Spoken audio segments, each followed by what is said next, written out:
our last visit together, Gordy provided some thoughts on Supervision 101. Supervisors behaving like supervisors is one of the steps involved in maximizing the effectiveness of your organizational risk management program. Another one of these 5 pillars for success is the importance of discipline. Pillar 5. In this video titled Employee Discipline, Gordy focuses on Pillar 5 with some thought on the importance of discipline. Rules without enforcement are just nice words on a piece of paper. When rules are not being followed, this failure to act must be addressed through the discipline function. Discipline is not a function of consequence, but rather a function of policy. Failure to address a violation of policy can result in significant consequences. And in this video, Gordy will provide his rules for successful discipline in the workplace.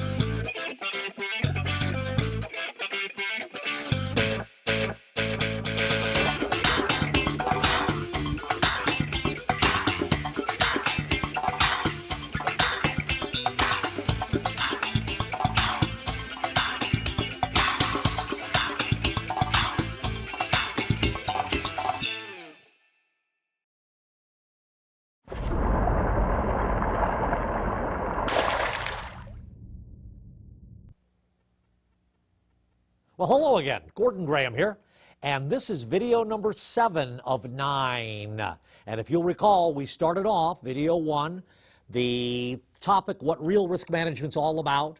We moved on to the 10 families of risk, and I focused on family 4, organizational risk management. And guess what? We're not quite done with this yet.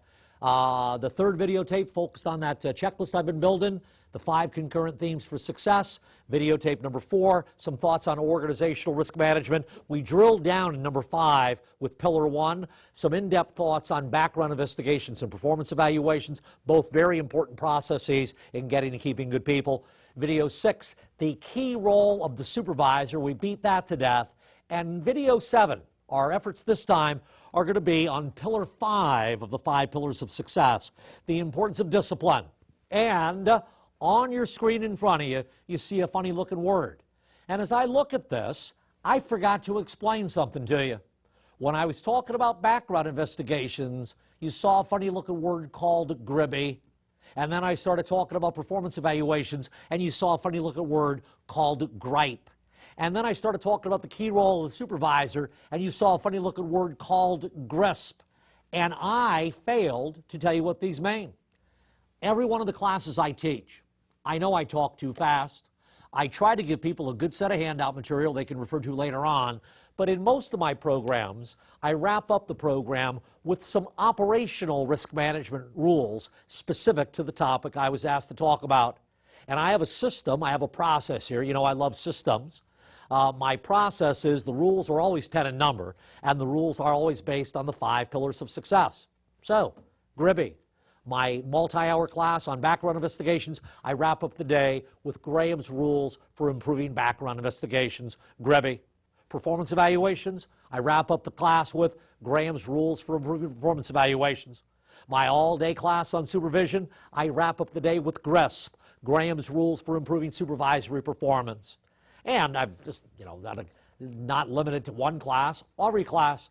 I have, come to my workplace violence class, and I got a program called Groovy, Graham's Rules for Elimination of Workplace Violence. Come to my class on media relations, I give you Grimmer, Graham's Rules for Improving Media Relations. You come to my class on civil liability, I give you Grekel, Graham's Rules, the Elimination of Civil Liability. I got 50 of these. I came up with a brand new one a couple nights ago. I was eating it at Denny's, and all of a sudden it hit me. Gristle. I don't know quite what it stands for yet, but it's an acronym.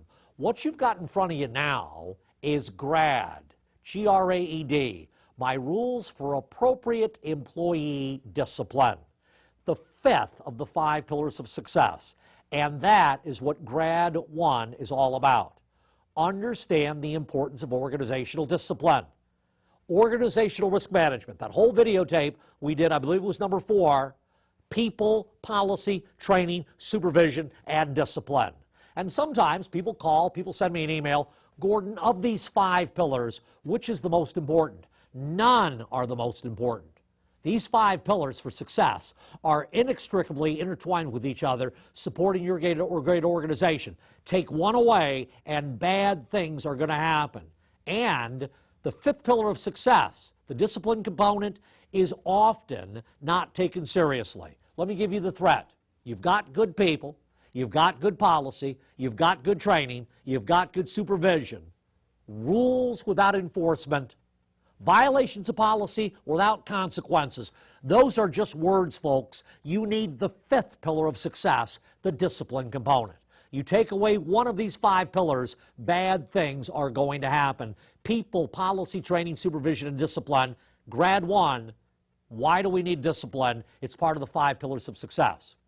Grad 2, so you want to be successful in your organizations, you hire good people, and you give them good policies. You make sure that you have good policies in place. And as I travel around this great nation, and as I talk to people and view their policies, I am sorely disappointed. I regularly see missing policies, no policies, out-of-date policies, illegal policies, unconstitutional policies, stupid policies, policies inconsistent with other policies, policies written by idiots. We have got to make sure the policies are right. Got to make sure the policies are right. So I'm marketing my company Lexipol, and I have nothing to sell you in water districts, so I'm not trying to sell you anything. But Lexipol was a company I put together 20 years ago to standardize policies, procedures, and training in law enforcement operations. And 38 of the states today use the Lexipol knowledge management system. So several years ago, I was marketing Lexipol in Delaware, and I had a Delaware cop put his hand up, Gordon, we are thinking about using your policy manual in our police department. But I was asked to ask you this question. How many pages of policy do you have? And I gave him the answer I knew. We have 160 policies in the Lexipol policy manual. And his retort to me was, that wasn't my question. My question was, how many pages of policy do you have? Well, no one has ever asked me that question. So I sent a text message back to Lexipol World Headquarters, and I'm the boss, so you get a response right away. Mr. Graham, we have 400 pages of policy in the manual. And I had that response in about 15 seconds. So I told him, we've got 400 pages of policy in the manual. And you know what he says to me? That's not enough. What do you mean it's not enough? We currently have 1,200 pages of policy in our manual. 400 is not enough. And I thought I was getting punked by Ashton Kutcher or something. I'm waiting for Alan Funt to come out and say I'm on candid camera. He was serious. He was serious. We have 1,200 pages of policy. 400 is not enough. And I said, do you really have 1,200 pages of policy? Yes, sir. Uh-huh. Well, let me tell you this. I know police agencies that have got 12,000 pages of policy manual. 12,000 pages of policy manual. And they also have a document signed by every employee at the start of their career that says what? We've read them, we understand them, we'll be held accountable. That's a lawyer trick. Nobody knows 12,000 pages of policy. I don't care how many pages of policy you've got in your water district policy manual. That's not the issue. But I want you to start looking at your policy manual using the chart that's right in front of you on the screen now. Once again, the risk frequency analysis. This one agency I'm pretty familiar with that has 12,000 pages of manual, I can tell you this with certainty. 11,500 pages of the 12,000 pages fall in the bottom 2 boxes on that risk frequency analysis. They are low-risk administrative junk that mean nothing to nobody. Nothing to nobody. There's 500 pages in that law enforcement agency that fall in the top 2 boxes. The stuff that gets us hurt, gets us killed, gets us sued, gets us indicted, gets us fired. So, I am asking you to start looking at your policy manual using that risk frequency analysis. And with that in mind, I am asking you to color code your policy manual. Color code your policy manual. Gordon, what do you mean by that? All your low-risk policies, bottom two boxes, print them on white paper. Well, Gordon, we already have. Good for you. Print your high-risk policies on yellow paper and print the core critical tasks. High risk, low frequency, no time to think. The top left corner of that top left box, print them on red paper. Just a little hint, color code your policy manual so that in any job description in your water department, water district, you can pull out the policy manual and find out what's important. White page, nice to know. Yellow page, need to be familiar with because either you're doing it a lot or you've got time to think. Red page policies, core critical tasks, absolutely need to know 100% of the time. 100% of the time. And again, the daily training component, more on that just a bit. And one last thought on policies. Policies are like the Golden Gate Bridge. The Golden Gate Bridge, my friends, is a work in progress. My hometown is San Francisco. And you know what I've learned? Every day they are painting the Golden Gate Bridge. And when they finish painting it, they do what? They start painting it again. It is a work in progress. Whenever I get a phone call from an executive in any organization, Gordon, we took your advice, we redid our policy manual, and it's finished. Then you didn't take my advice. It's never finished. It's a work in progress. All you are is a temporary custodian of that policy, keeping it up to date during your tenure. It is a work in progress. So, remember one last thought. You are disciplining an employee for misconduct. You might even be trying to fire the employee for misconduct. They come to my law office and I sign them up as a client. Your employee is now my client. I am representing my client in front of you. And you're trying to fire my employee for misconduct. Here is my very first attack. All right, what did my client do, your employee, what did my client do that is the cause, the genesis of this discipline issue? Well, he did this, this, and this. My first attack is going to be, show me the policy. Show me the written policy that prohibits that behavior. And if your response is, well, we really don't have a written policy, well, everybody knows. Let me give you a big hint. If there's no policy, is your case starting to fade like a cheap Kmart beach towel? Yep, your case is fading. Without a written policy, you're not going to be able to take discipline on employees. Grad 1, why do we need discipline? It's part of the 5 pillars of success. Grad 2, if you're going to be successful in the discipline process, it starts with what? Building good policy manuals.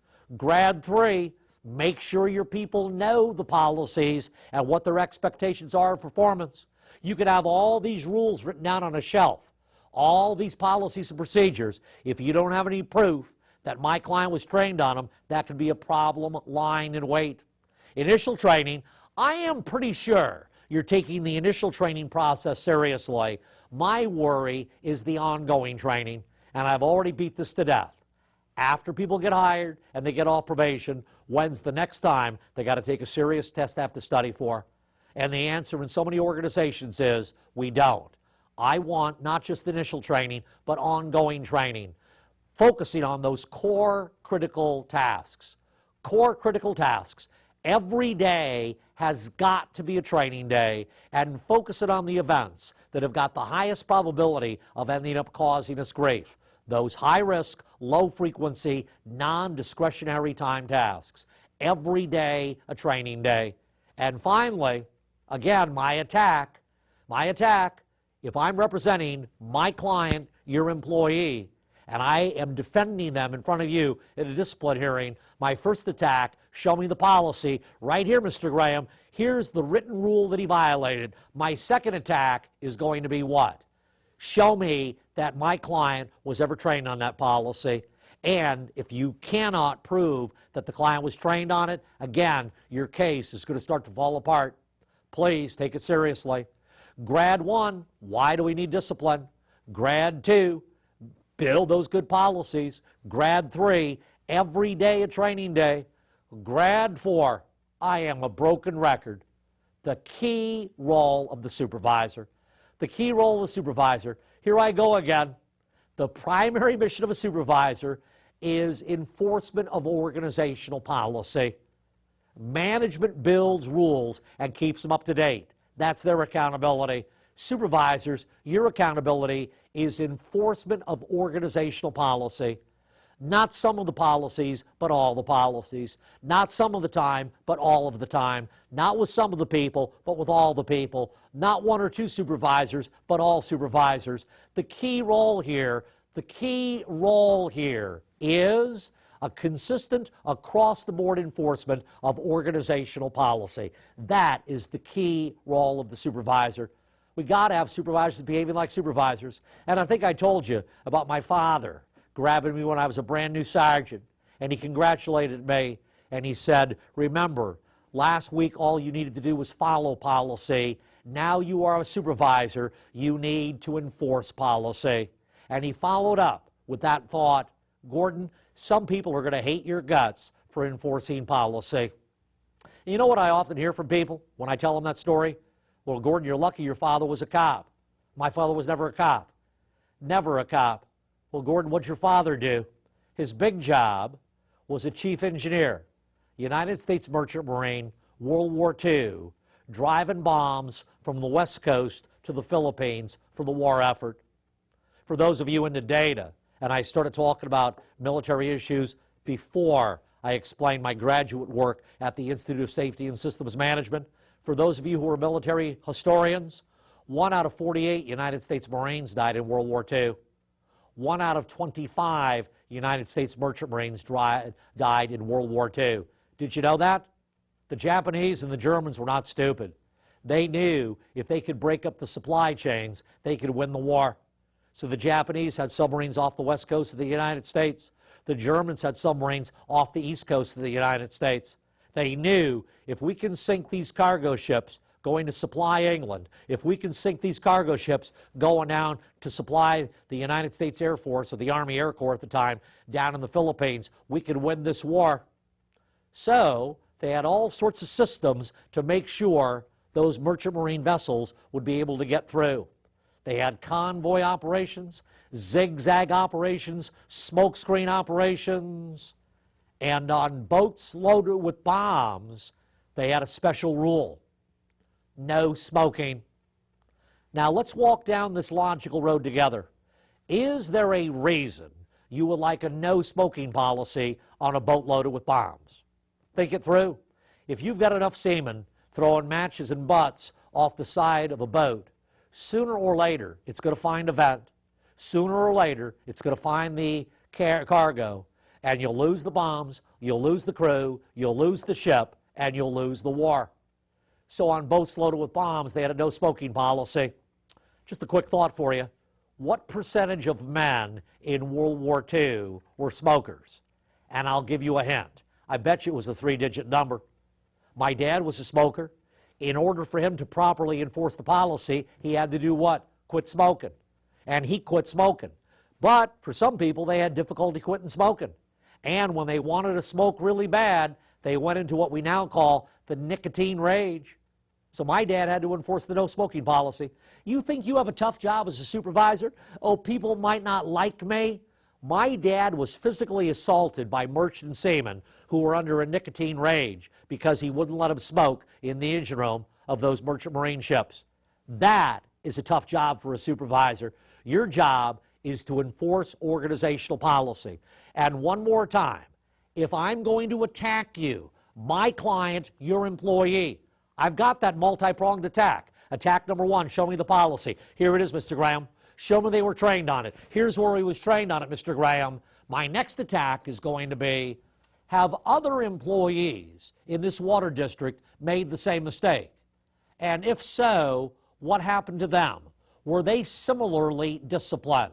And if there's a lack of consistency, that could be the kiss of death for your discipline case. You've got to be consistent. When people don't follow rules, it needs to be addressed. So maybe you're going to discipline an employee for not wearing a seatbelt. If I'm that lawyer, have other employees not worn seatbelts? Or are you picking on my client? Does this have anything to do with my client's background, my client's race, my client's sex, my client's sex orientation? You understand where I'm going with this, folks. Lawyers are very, very clever in their attack. You've got to have a consistent, across-the-board enforcement of organizational policy. And that wraps it up for Grad 4. We got to get supervisors behaving like supervisors. Grad 5. What happens when people do not follow rules? When rules are not being followed, somebody needs to act. Loud and clear. I have beat this to death already. Too many people want to take action when there's a consequence. That's not the issue. When rules are not being followed, somebody needs to act. Discipline needs to be initiated when there's an observed or discovered deviation from policy. Any supervisor or manager who's aware of inappropriate, unsafe, illegal, or otherwise wrong actions, aka a violation of policy, has got to act on that knowledge. Now, generally speaking, if you're a manager and you see somebody doing something wrong, managers don't get involved. Don't get involved. Tell the supervisor, this is what's going on, fix it. But there are going to be some circumstances where the conduct is so egregious that you've got to step in, particularly when it's a safety violation. People not wearing their PPE, people not properly following safety protocols, you've got to step in and stop it. But generally speaking, if you can, have the supervisor address it. But it's not dependent on the consequences. Waiting for a consequence, such as the injury, the death, the embarrassment, the tragedy, is not appropriate. Supervisors and managers who observe a deviation policy have got to take action, notwithstanding the consequences or the lack thereof. Again, discipline not a function of consequence. Even if the incident ends up A-OK, all is well that ends well, that is not good enough, because if you ratify that wrongful behavior by ignoring, not taking action, you have ratified it, you've encouraged future wrongful behavior, and not just by that employee, but by everybody who is similarly situated. And if you have future sufficient wrongful behaviors, sooner or later, all the holes in the Swiss cheese are going to line up. We're going to have that perfect storm, the triggering event, the tragedy, and then people will be sitting around saying what? That's been going on for years, and nobody did a darn thing about it. You know, our second to last video today, I believe, is on that whole issue of job-based harassment, and that one is prevalent in job-based harassment. They've been telling jokes like that for years. They've been doing things like that for years. The supervisors were aware of it, and nobody did a darn thing about it. And then one day, somebody gets angry, they file the complaint, the big investigation. Those behaviors have been ratified for years. That classic behavior of Czar 52, Lieutenant Colonel Bud Holland. Everybody knew that he had all these bad behaviors, inappropriate, reckless flying, rogue pilot, and nobody did a darn thing about it. It never ended in a tragedy. The only time they addressed it is when it ended up in a tragedy. Don't wait for the tragedies. Act up front. Grad 6. Discipline, like all employment law, is discretionary time. Take the time to think it through, and please, as much as possible, keep it private. Now, your job as a supervisor, manager, as executive is a series of tasks, incidents, and events. And as I referenced earlier, some need to be done right now, no time to think. But as you move up in the ranks, most of the things you do give you time to think. All discipline is discretionary time.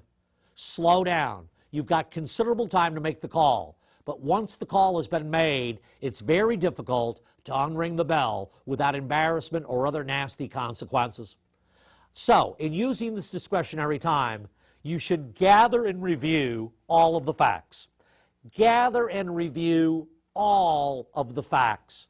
Please, slow down. Gather all the facts. Well, I know what happened there. You know what? I have had so many cases where the employee did something and they made up their mind too quickly. Well, he said this, this, and this. That's a violation of policy. Gather all the facts. Maybe there was a reason why that justifies the behavior. Well, he touched her inappropriately. Maybe he was grabbing her to pull her away from an obvious risk that she didn't see. Gather all the facts, because once you've made the call, it's very difficult to unring the bell.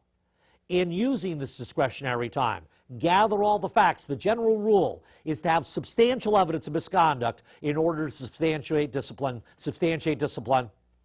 3, 2, 1. The general rule is to have substantial evidence of misconduct in order to substantiate discipline.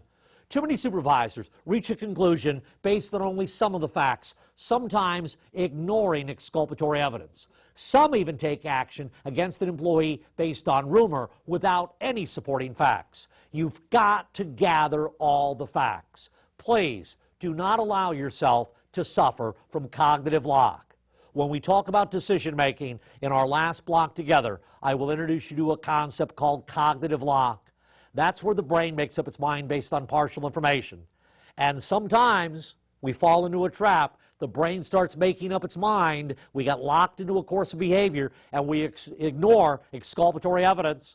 I don't like this employee. I saw the employee do that. Therefore, the employee's guilty. Before you start pronouncing people guilty, gather all the facts. There may be some exculpatory evidence laying there. And if you have an MOU with your employee group, review that prior to taking discipline. You can further utilize your discretionary time to get in touch with the subject matter experts. And if you're big enough to have an HR department or a personnel department, talk to them. If you're big enough where you have a lawyer, talk to that woman or man who's going to have to defend you on a wrongful termination case downstream. Slow down, transfer the risk, talk to them in advance. And if the incident is really severe, I really insist that you talk to counsel before you start taking action, because maybe counsel's going to advise you that's the last thing we want to do right now is initiate a discipline process, and they might have some reasons why. Maybe they know something that you don't know. One of the good rules that I have followed my entire career: praise in public, discipline in private. It's a good rule to follow. This does not mean you ignore inappropriate behavior. Nope, you stop it, you gather your facts, and you talk to the public in private and maintain that confidentiality as much as possible. Disciplining an employee, yelling and screaming, losing your grip in front of other employees might have some short-term gain in your opinion, but long-term, gather all your facts, call them in, talk to them professionally, explain what the violation of policy is and what you're going to do about it. Good people, and I believe you have them, welcome prompt, fair, and impartial discipline. What they will not stand is non-prompt, unfair, and partial discipline. Please take it seriously. Grad 7, specificity. Specificity. You're taking an employee on, be specific. Again, I said the same thing on our performance evaluations. Specificity. Not only to the behaviors that the employee participated in or did not participate in, but also what are the consequences had that behavior been allowed to continue. And some people don't understand the risk of what they're doing. Oh, it's not that big a deal. It's not that big a deal. It could be a very big deal. Explain what they did, being very specific, and make sure they understand the consequences for not taking it seriously. You know, as I'm talking to you, my brain's going 150 miles an hour. Do you fly at all? They got a new rule on the airplanes. If you have to check a bag, if you have lithium batteries in your bag, take them out. If you have lithium batteries in your bag, take them out. So what? I got lithium batteries in my earphones. I carry those on the airplane. I got lithium batteries in my cell phone, in my iPad, in my Mac Air. I've got lithium batteries. What's the big deal? So I finally asked, oh, if you have lithium batteries in the battery and your luggage, take them out. Why? I carry them in the cabin. Why can't they be luggage? Because if they ignite in the cabin, we're aware of it, we can put the fire out. If it ignites in the hold, in the cargo storage, we might not be aware of it until it becomes very, very substantial. Oh, specificity. Why do we remove the lithium batteries? Please be very, very specific. Now, treat the people as professionals, attack the behavior, don't attack the employee. If they're insubordinate, gather your facts, and this can be addressed separately, but gather your facts professionally and take the discipline And finally, and I'll talk about this later, full incident documentation. Remember, if it's not documented, it never happened. And going back to ZAR 52, all the bosses at Fairchild Air Force Base talked to Bud Holland about his reckless behavior, but nobody ever wrote anything down. And when you read the book or even the Wikipedia piece, they never wrote anything down. New colonel would come in, check everybody's jackets, nothing was written down, everybody's good. Over a period of time, that colonel would learn this guy was a problem aviator, never wrote anything down. They had the knowledge, they left, new colonel comes in. If it's not documented, it didn't happen. Grad 7. Grad 8, keep it professional, fair, and balanced. Keep it professional, fair, and balanced. If discipline is going to have the intended goal of preventing future similar behaviors, it's got to be professional, fair, and balanced. And many of you, including the GMs that are watching this, you started off at the bottom. When you were new, did some employees get away with a lot while other employees were jumped on for the most minor of infractions? Is the degree of discipline you plan to administer reasonably related to the seriousness of the proven offense? Is it fair considering the overall record of the employee with your organization? Is it consistent with other discipline that's been meted out to other employees involved in the same or similar behaviors? Unfair discipline can cause substantive morale problems which may impact the organization even more severely than the underlying employee misconduct. Again, if I was the lawyer representing an employee that you're trying to fire or discipline, I got another attack. Remember, I'm a lawyer. I got all sorts of attacks. Show me the policy. Here it is. Show me they were trained on it. Here it is. Show me the supervisors were enforcing the policy. Here it is. And my final attack would be, have other people been disciplined differently for this? And if your answer is yes, that inconsistency could be a very big problem for you. Grad 9, documentation is absolutely essential. If it's not written down, it didn't happen, and I've already beaten this to death. Take the time to document exactly why you did what you did when you did it. And finally, Grad 10, get on with life and the mission of your organization. Get on with life and the mission of your organization. You've taken your discipline. You've received discipline. I don't care where you are. Get on with life and the mission of your organization. Sadly, I meet people who never forget. Never forget. You know, something else happens and they're throwing the first discipline in your face again. You remember this? Well, I got disciplined for this. Maybe you screwed up. Don't screw up again. Maybe you've taken discipline. Get on with life and the mission of your organization. If you constantly dwell on this, every time you talk to this employee, well, I remember 13 years ago when you did this. You know, that's not going to work for anybody. You know, it's over. Move on with life and the mission of your organization. So those are my thoughts on the fifth of our 5 pillars of success. Recapping the top story. Good people, I believe you have. Good policy, I know you can get. Let's make every day a training day and focus it on those core critical tasks. In every job description, those limited number of events that are overrepresented in tragedy. And that wraps it up for my thoughts on Pillar 5 of the 5 pillars of success, organizational discipline. Remember the bottom line. When we talked about the 10 families of risk, family 4, organizational risk management. People, policy, training, supervision, and discipline.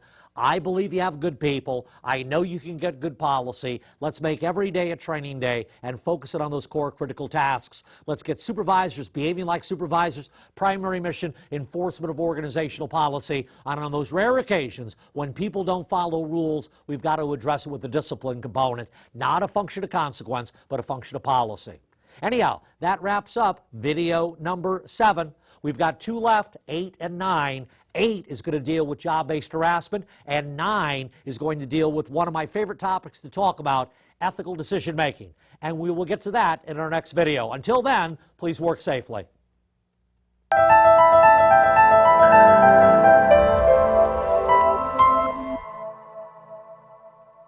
We thank Gordon Graham for his deliberative, comprehensive, and interlinking risk management video series.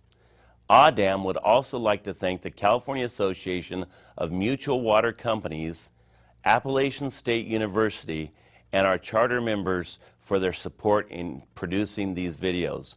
We welcome you to visit AAWD&M's website at www.aawdm.org for more details on the association's mission, initiatives, and services. The AAWD&M video module series is available to all public water systems, related entities, and supporting stakeholders. Utilization of any aspect of this video without the express written permission of AAWD&M is strictly prohibited. As with any presentation, the opinions associated with this subject matter are those of the speaker and not of AAWD&M, its members, or supporters. Thank you.